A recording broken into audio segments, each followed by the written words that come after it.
Good morning, everybody. It is Sunday and we are just in Craggaunowen, and if you could smell the turf and the damp and the forest, oh, it's just wonderful.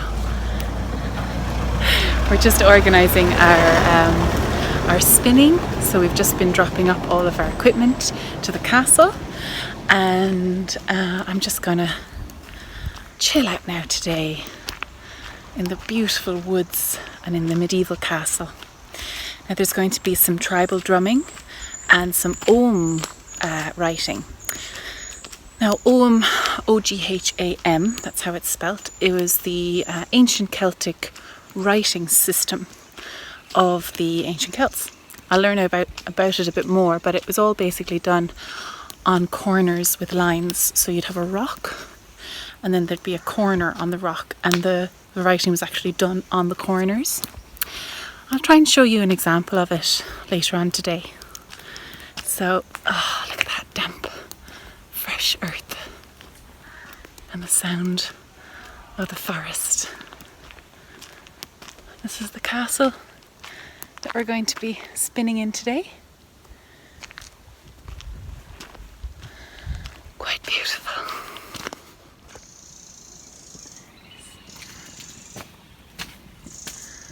And the lake down there, you can see it through the trees. Now you might be able to hear the spinners at work. Let's go and see.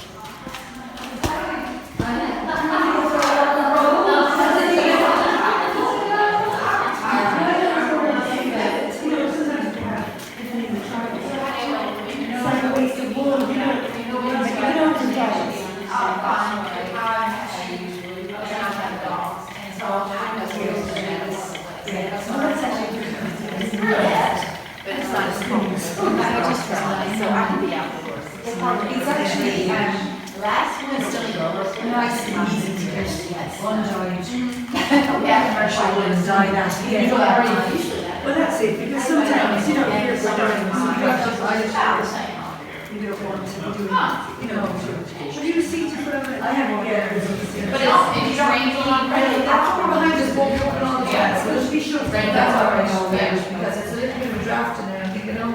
That's like a quarter of the place in the house. Thank you. You too.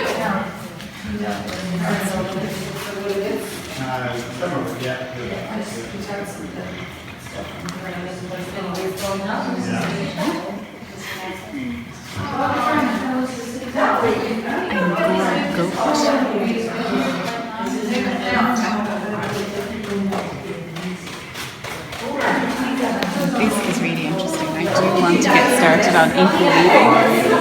I can do it. You can do it on small loom actually, but I'll get there. I'm just trying to learn how to do this. That's why. Well, you're obviously doing it. Look at you. But look, it is so tight. Oh, stop! Look, it's meant to be tight, otherwise it doesn't. Okay. And you're going to be applying that backwards anyway, so don't worry. If you're worried about it being too tight or too thin, just let it go. Just let it drop. If you want to get, just let it untwist a little bit. You can now catch it there. No, that's softened it out now. You're only ever doing one thing, and if you do too much of it, you just do less. Okay. True. So it's really quite simple. But it does take practice to get it eventually. This is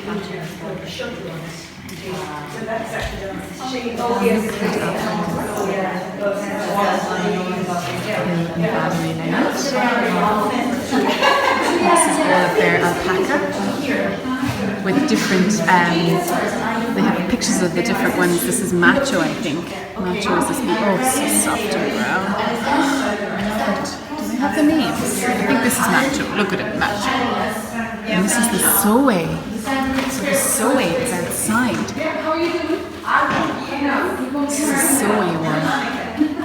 Wow, it's like a felted pelt. Oh, it is. It has been felted, I think. Amazing. So soe are one of the primitive breeds where they actually drop their fleece naturally. So interesting.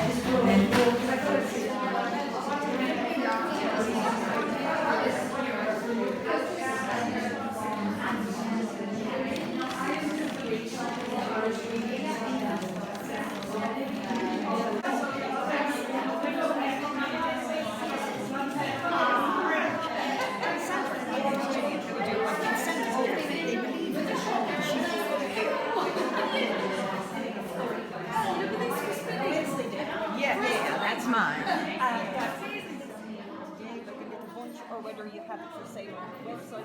Well, I tell you what, why don't you take my card, get in touch with me, and then, yes, I'll be glad to. Where do you live? Quinn. Oh, I used to live in Quinn. In 1996, I lived in Quinn. Where do you live now? I live in Craggaunowen. I work for Sheeny. I live 3 miles in the hills outside of Sheeny. Yes. That's where you So you could come see me. Yeah. Here, let me give you my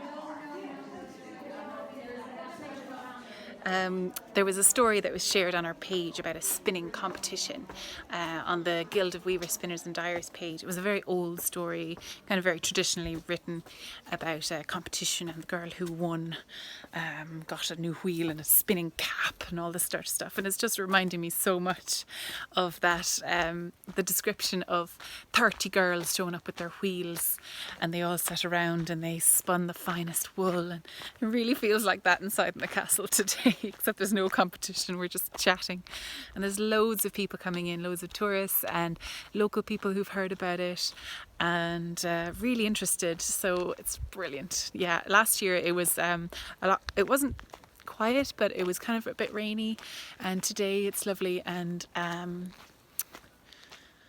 it's dry, it's cloudy but dry, and it's perfect weather really for spinning. And actually I'm spinning my fleece straight from the straight from the sheep, so it's in the grease, and it's really greasy today, and I think it's because of the weather. The weather is quite warm, so the lanolin is melting in my hands, which means I have super soft hands, but I do have to wash my hands the whole time. So I'm heading over to the Craggaunowen now. And the Craggaunowen is a traditional, there's some music going on actually, so hopefully we'll be able to listen to it. There's some tribal drumming and it's going to be lovely. But the Craggaunowen is a traditional type of fort, which is actually built on a lake. So that is actually in the lake, and it's a man-made structure.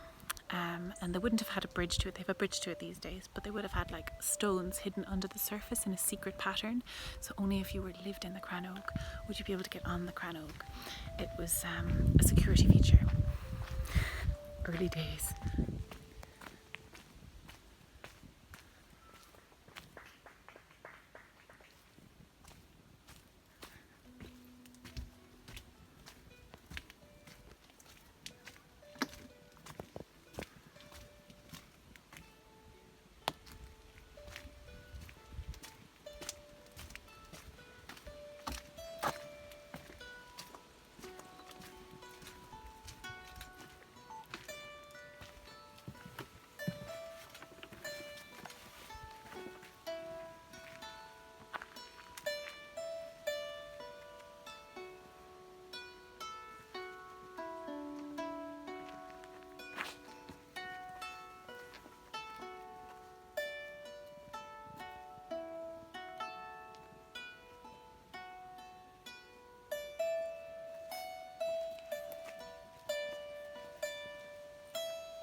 Well, I'm after giving 2 tutorials now, which is Aren't brilliant. you great? Just making little crochet chain flowers. Well, I just kind of make, I start off doing that because rather than say, 10 rows of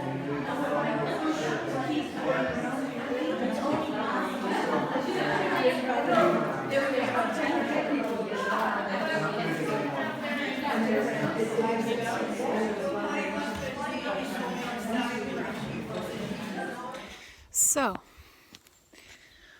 God, lovely day today. So I'm going to head round to the ring fort now. So that's the Craggaunowen. I'm going to head around to the ring fort and see their new warp weighted loom. So they actually weighted the loom with sandbags, which kind of gives a different type of upright weaving loom. So they just sorted that out recently.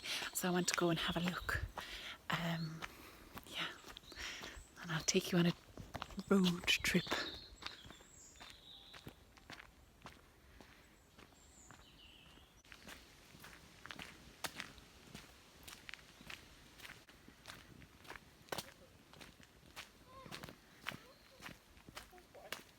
This is the old cooking pits. We used to heat all of the stones in the fire and then fill the pit with water, pop the stones in, and then pop their meat over it and then cover them over with hot stones. That's how they cook their meat. Used to leave it in there for a couple of days, I think.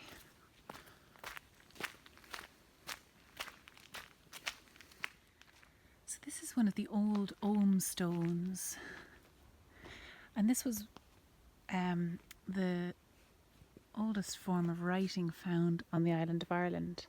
There were these grooves cut in the corners, and some were cut on the other side.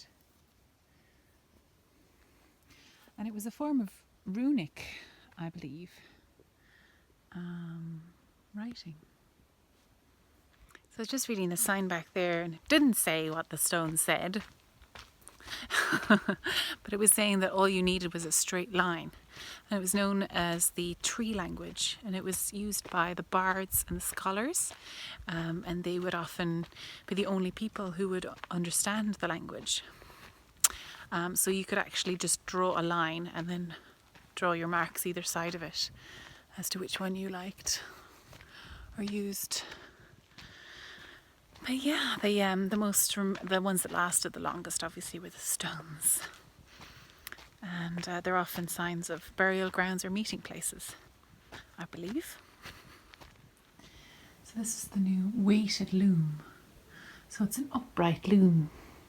They're using the whole building for it. It's a small little piece at the moment, but very interesting. So they've got... Oh, I see. Do you think it's something to do with the sticks, the way that they're put across?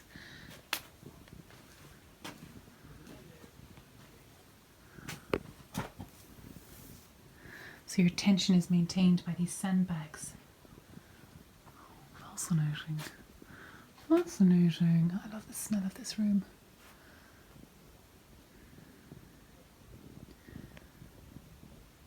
It's beautiful. Down the Atlantic coast to Morocco, and then so these were the tradespeople, and then the inner rim would have been the Mediterranean. So the whole lot of us now, whether you were from any of these three places, would have been going in, trading with the Egyptians and the Greeks and the Romans. So it's still in use today in Africa? Yeah. Like modern language? Or is it just kind of found at the same time? Do you know what I mean? No, I think they might actually still use it. Oh. Do you know, but then again, we're actually starting to use it. Yeah, again. for kind of And ceremonial, it came historical. Back in, Yeah. It came back in the 1400s. Oh. It's always been there as a cipher, so it's actually like a code. Right. In some ways, you could say. But it does crop up in some really strange places. Like they found something on it in Japan, which was a bit of a surprise. It just goes to show we were great at travelling. We always were. Yeah. So I hope you enjoyed the little video about today. It's always so exciting, and maybe we'll see you here next year. So for me and everybody here at the Guild and Craggaunowen Heritage Centre, bye!